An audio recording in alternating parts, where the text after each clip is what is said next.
Hello everyone, എല്ലാവർക്കും നമസ്കാരം. Taste ട്രയൽസിന്റെ പുതിയൊരു വീഡിയോയിലേക്ക് ഏവർക്കും സ്വാഗതം. ഇന്ന് ഞാൻ അടിപൊളി ഒരു വീഡിയോ ആയിട്ടാണ് വന്നിരിക്കുന്നത്.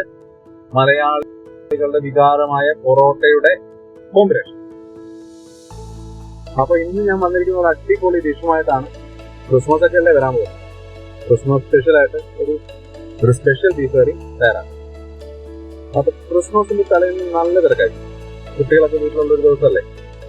അപ്പോൾ എങ്ങനെയാണ് എളുപ്പത്തിൽ ഒരു ബീഫ് കറി തയ്യാറാക്കുന്നത് നമുക്ക് നോക്കാം. അപ്പോൾ ബീഫ് കറി തയ്യാറാക്കുന്നതിന് ആവശ്യമായ സാധനങ്ങൾ എന്തൊക്കെയാണെന്ന് ആദ്യം നോക്കാം. അതിനായി ബീഫ് 500 ഗ്രാം, ഇഞ്ചി ഒരു ചെറിയ കഷ്ണം, വെളുത്തുള്ളി 8 എണ്ണം, ഗ്രീൻ ചില്ലി 2 എണ്ണം, ഗ്രാമ്പൂ 2 എണ്ണം, കറുവപ്പട്ട ഒരു ചെറിയ കഷ്ണം, ഏലക്ക 2 എണ്ണം, കറിവേപ്പില 2 തണ്ട്, സവോള 1, തക്കാളി 1, കാശ്മീരി മുളക് പൊടി 1 ടേബിൾ, മല്ലിപ്പൊടി 2 ടേബിൾ സ്പൂൺ, മുളക് പൊടി 1 ടീസ്പൂൺ, കുരുമുളക് പൊടി 1/2 ടീസ്പൂൺ, മഞ്ഞൾപ്പൊടി 1/4 teaspoon, meat masala 1/2 tablespoon, വെളിച്ചെണ്ണ 3 ടേബിൾ സ്പൂൺ, ഉപ്പ് ആവശ്യം, ഗരം മസാല 1/2 ടീസ്പൂൺ. അപ്പോൾ ഇത്രയുമാണ് ബീഫ് കറി തയ്യാറാക്കാൻ ആവശ്യമായ സാധനങ്ങൾ. അപ്പോൾ ഇനി തയ്യാറാക്കുന്ന ബീഫ് എങ്ങനെയാണെന്ന് നമുക്ക് നോക്കാം. എളുപ്പത്തിൽ തയ്യാറാക്കുന്നതിനായിട്ട് കുക്കറാണ് ഉപയോഗിക്കുന്നത്. നമുക്ക് വീഡിയോയിലേക്ക് പോകാം. ആദ്യം നമുക്ക് 1/2 കിലോ ബീഫ് നന്നായിട്ട് കഴുകി വൃത്തിയാക്കി വെള്ളം കളഞ്ഞ് ഒരു പാത്രത്തിലെടുത്ത് വെക്കാം. ഇനി ബീഫിലേക്ക് ആവശ്യമുള്ള മസാല തയ്യാറാക്കി എടുക്കാം.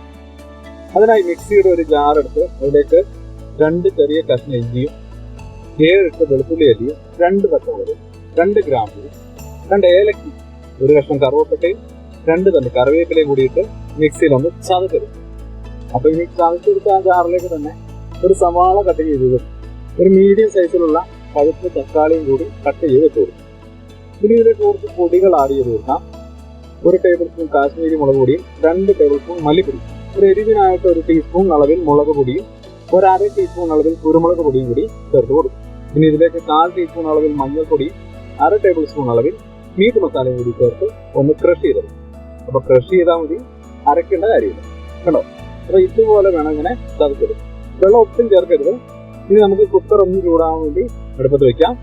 കുക്കർ ചൂടായി കഴിയുമ്പോൾ 2 ടേബിൾ സ്പൂൺ വെളിച്ചെണ്ണ ഒഴിച്ചു കൊടുക്കാം. എണ്ണ ചൂടായി കഴിയുമ്പോൾ അതിലേക്ക് നേരത്തെ മിക്സിയിൽ ചതച്ച് വെച്ചിരിക്കുന്ന മസാല കൂട്ടി കൊടുക്കണം. ഈ മസാലയുടെ പച്ചമണം മാറുന്ന വരെ നമുക്ക് തന്നെ വഴറ്റിയെടുക്കാം. മസാല നന്നായിട്ട് വഴന്നു കഴിയുമ്പോൾ അതിലേക്ക് നേരത്തെ വൃത്തിയാക്കി വെച്ചിരിക്കുന്ന 1/2 കിലോ ബീഫ് കൂടി നമുക്കിങ്ങനെ ഇട്ട് കൊടുക്കാം. ഇനി ബീഫിലേക്ക് ആവശ്യത്തിനുള്ള ഉപ്പ് കൂടി ചേർത്ത് കൊടുക്കാനുണ്ട്. ഇനി ഇതൊന്ന് മിക്സ് ചെയ്തെടുക്കാം. മസാല നന്നായി ബീഫ് കഷ്ണങ്ങളിൽ പിടിക്കുന്നവരെ ഒന്ന് ഇളക്കി കൊടുക്കണം. ഈ ബീഫ് നന്നായിട്ട് ചൂടായി കഴിഞ്ഞാൽ അതിലേക്ക് മിക്സിയുടെ ജാറ് കഴുകിയ വെള്ളം കൂടെ ചേർത്ത് കൊടുക്കാം. ബീഫ് വേവാൻ ആവശ്യമുള്ള വെള്ളം ചേർത്ത് കൊടുക്കണം. വെള്ളം ഒന്ന് ചൂടായി വന്നു കഴിയുമ്പോൾ കുക്കർ അടച്ച് ഫുൾ ഫ്ലെയിമിൽ 1 വിസിലും അതിനുശേഷം ലോ ഫ്ലെയിമിൽ 4 വിസിൽ വരുന്നവരേക്കും നമുക്ക് വെയിറ്റ് ചെയ്യാം. അപ്പോൾ അത് മതിയാവും. ഇനി നമുക്ക് സ്റ്റൗ ഓഫ് ചെയ്യാം. കുക്കറിന്റെ പ്രഷർ പോയി കഴിയുമ്പോൾ നമുക്ക് മൂടി തുറന്നു. അപ്പോൾ ബീഫൊക്കെ അടിപൊളിയായിട്ട് വെന്തിട്ടുണ്ട്. അത്യാവശ്യം ഗ്രേവിയൊക്കെ ഉണ്ട്. നമുക്കിത് വേറൊരു പാത്രത്തിലേക്ക് മാറ്റാം. ഇനി ഇതിലേക്കൊന്ന് താളിച്ചൊഴിക്കാനുണ്ട്. അതിനായി ചെറിയൊരു കടായി എടുത്തിട്ട് വെക്കാം. ഇതിലേക്ക് കുറച്ച് വെളിച്ചെണ്ണ ഒഴിച്ചു കൊടുക്കാം. എണ്ണ ചൂടായി കഴിയുമ്പോൾ അതിലേക്ക് കുറച്ച് കറിവേപ്പിലയും ഫ്ലെയിം ഓഫ് ചെയ്തതിനു ശേഷം 1/4 ടീസ്പൂൺ ഗരം മസാലയും കൂടി ചേർത്ത് മിക്സ് ചെയ്ത് നേരത്തെ മാറ്റി വെച്ചിരിക്കുന്ന ബീഫ് കറിയിലേക്ക് ഒഴിച്ചു കൊടുക്കാം. ഇനി ഇതൊന്ന് മൂടി വെച്ച് 5 മിനിറ്റ് കഴിയുമ്പോൾ നമുക്ക് തുറന്നു നോക്കാം. നല്ലൊരു മണം വരുന്നുണ്ട്. അപ്പോൾ നമ്മുടെ ബീഫ് കറി റെഡി ആയിട്ടുണ്ട്. നന്നായിട്ട് ഇളക്കി ചൂടോടുകൂടി നമുക്ക് സെർവ് ചെയ്ത് കൊടുക്കാൻ പറ്റും. കുറച്ച് നേരം ഇരുന്ന് കഴിഞ്ഞാൽ പുറത്ത് കൊടുക്കും. അങ്ങനെ നമ്മുടെ ക്രിസ്മസ് സ്പെഷ്യൽ ബീഫ് കറി ഇവിടെ റെഡി ആയിട്ടുണ്ട്. അപ്പോൾ അടിപൊളി ബീഫ് കറിയാണ്. ഇതുപോലെ നിങ്ങൾ ഒന്ന് ചെയ്ത് നോക്കണേ. അപ്പോൾ ഈ വീഡിയോ ഇഷ്ടമായാൽ ലൈക്ക് ചെയ്യാനും ഷെയർ ചെയ്യാനും ചാനൽ സബ്സ്ക്രൈബ് ചെയ്യാനും മറക്കല്ലേ. അപ്പോൾ ചെറിയ കണ്ടുകൾ എഴുതി നമ്മളെ സപ്പോർട്ട് ചെയ്യുക. പുതിയൊരു വീഡിയോ ആയിട്ട് പറഞ്ഞു വരാം. ബൈ.